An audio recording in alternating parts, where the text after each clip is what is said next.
মাতা কি বন্দে বন্দে বন্দে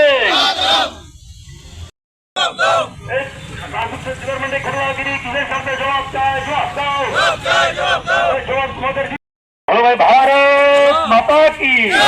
বলো ভাই ভারত মাতা কি বন্দে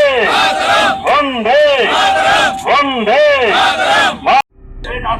ডিপার্টমেন্টে ঘটনা আইনত ব্যবস্থা নিতে হবে অবিলম্বে ব্যবস্থা নিতে হবে অবিলম্বে আইনত ব্যবস্থা নিতে হবে সংগ্রাম ডিপার্টমেন্টের ঘোটালাবাজদের জড়িয়ে নিতে আইনত ব্যবস্থা নিতে হবে অবিলম্বে ট্রান্সপোর্ট ডিপার্টমেন্টের ঘোটালাবাজদের আইনত ব্যবস্থা নিতে অবিলম্বে ট্রান্সপোর্ট ডিপার্টমেন্টের ঘোটালাবাজদের বিরুদ্ধে অবিলম্বে আইনত ব্যবস্থা নিতে হবে এই ট্রান্সপোর্ট ডিপার্টমেন্টের ঘোটালাবাজদের বিরুদ্ধে আইনত ব্যবস্থা নিতে হবে নইলে এই আন্দোলন নইলে এই কর্মসূচি নইলে বিক্ষোভ আমাদের ডিমান্ড নিয়ে কালকে আমরা এসেছিলাম আমরা বলেছি এই পরিবহন সেক্টর যে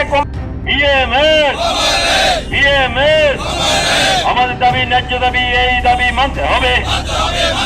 আমাদের বন্দে বন্দে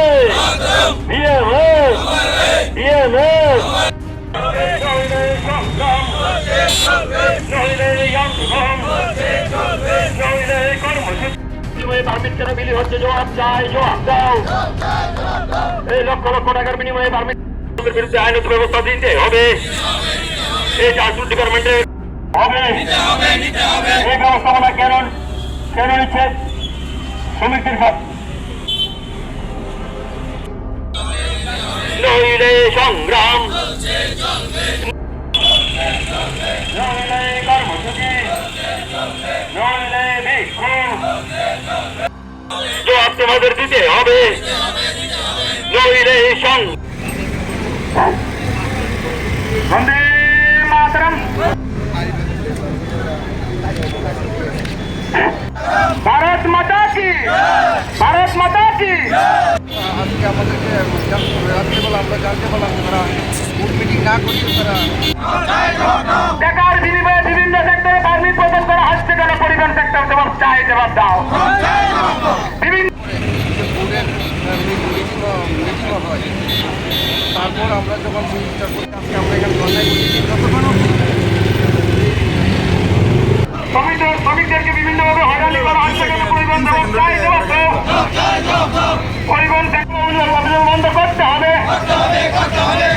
শ্রমিকদেরকে বিভিন্নভাবে হয়রানি করা ট্রান্সপোর্ট সেক্টর করা হচ্ছে কেন জবাব চাই জবাব দাও টাকা প্রদান করা হচ্ছে কেন জবাব চাই জবাব দাও বিভিন্ন কোম্পানি এই জবাব চাই জবাব দাও নাই নেই সংগ্রাম নাই কেন জবাব চাই জবাব দাও এই পরিবহন সেক্টরকে নিয়ে এভাবে অবৈধভাবে লাইসেন্স প্রদান করা হচ্ছে কেন পরিবহন সেক্টর জবাব চাই জবাব দাও এই জবাব তোমার দিতে হবে আমরা গতকালকে এখানে এসটি বোর্ড মিটিং বলে আমরা শুনতে পাই তারপর আমরা একটু অফিসে এসে এখানে জয়েন্ট ট্রান্সপোর্ট কমিশনারের কাছে আমরা জানতে চেয়েছি যে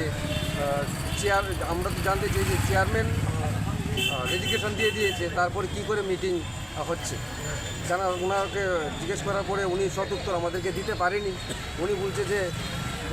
ওনারা নাকি গভর্নমেন্টের কাছে ট্রান্সপোর্ট দপ্তরে ফাইল পাঠিয়েছিল তো ওখান থেকে তাদেরকে বলেছে যে তারা এখানে মিটিং করার জন্য তারা মেজরিটি নিয়ে মিটিং করার জন্য ত্রিপুরা রাজ্যে বহুত দপ্তরে বহুত বোর্ড আছে কোনো বোর্ডে চেয়ারম্যান যে সময় রেজিগনেশন দিয়ে দেয় সমস্ত জায়গায় সবাই জানে যে বোর্ড কমিটি ভেঙে যায় তারপরেও এখানে তারা সেই মেম্বারগুলো মিলে তারা এখানে মিটিং করে পারমিট তারা প্রদান করছে যে অভিযোগে যে পারমিটগুলো প্রদান করছে তার সেটিকে বাতিল করার জন্য যে সিদ্ধান্ত নিয়েছে সেগুলো বাতিল করার জন্য আমরা এখানে আসতে ধর্নায় বসেছি যতক্ষণ কিছু বাতিল না করবে আমরা এখান থেকে কতগুলা মানে অবৈধ তারা দুইবার তিনবার মিটিং করেছে তারপরেও আমরা প্রায়ই শুনতে পারছি যে এখন শোরুমে গেলে অনবরত পারমিট বেরিয়ে যাচ্ছে মিটিং ছাড়াই পারমিট বেরিয়ে যাচ্ছে কী করে পারমিট বেরিয়েছে। এটার সাথে কেটা জড়িত, কে জড়িত? এখানের এখন যে এখানের যে এসটি বোর্ডের যে মেম্বার আছে এখানে স্বপন তালুকদার, কালকে যখন জিজ্ঞেস করতে আসলাম ওনাকে পেয়েছিলাম এখানে, উনি যখন জিজ্ঞেস করেছি উনি উত্তর দিতে পারেনি, উনি দূরে পালিয়ে বেগে গেছে। যদি উনার সাহস থাকতো তা আমাদের সঙ্গে উনি কথা বলতো, কথা বলা ওনার সাহস নেই, উনি পালিয়ে বেগে গেছে, দূরে চলে গেছে। এই সাহস থাকলে তো উনি বলতো আমাদের কাছে যে উনিও এসটি বোর্ডের মেম্বার বলছিলেন, উনি প্রত্যেক দিন বসে। আর একটা ব্যাপার হলো যে উনি প্রত্যেক দিন বসে আমরা সবাই জানি যে গাড়ি আমাদের বিক্রি করলে ওনারশিপ চেঞ্জ হতে গেলে কমার্শিয়াল গাড়ি তো চেয়ারম্যানের সই লাগে। উনি প্রত্যেক দিন এখানে বসে সই করছে, আর ফ্রিতে কোনো সই করেনি, উনি টাকার বিনিময়ে প্রত্যেক দিন সই করছে আর ওনারশিপ চেঞ্জ করছে। এই যে অবৈধ কাজগুলি করছে 2023 সরকার আসার পরে যেটুকুলো কাজ হচ্ছে সেই অবৈধ কাজগুলি সেটিকে বাতিল করতে হবে, সেই দাবি নিয়ে আমরা এখানে আন্দোলনে বসি। আপনার পরিচয়টা? আমার নাম অসীম দত্ত, ভারতীয় প্রাইভেট ট্রান্সপোর্ট মজদুর মহাসংঘের সর্বভারতীয় সভাপতি।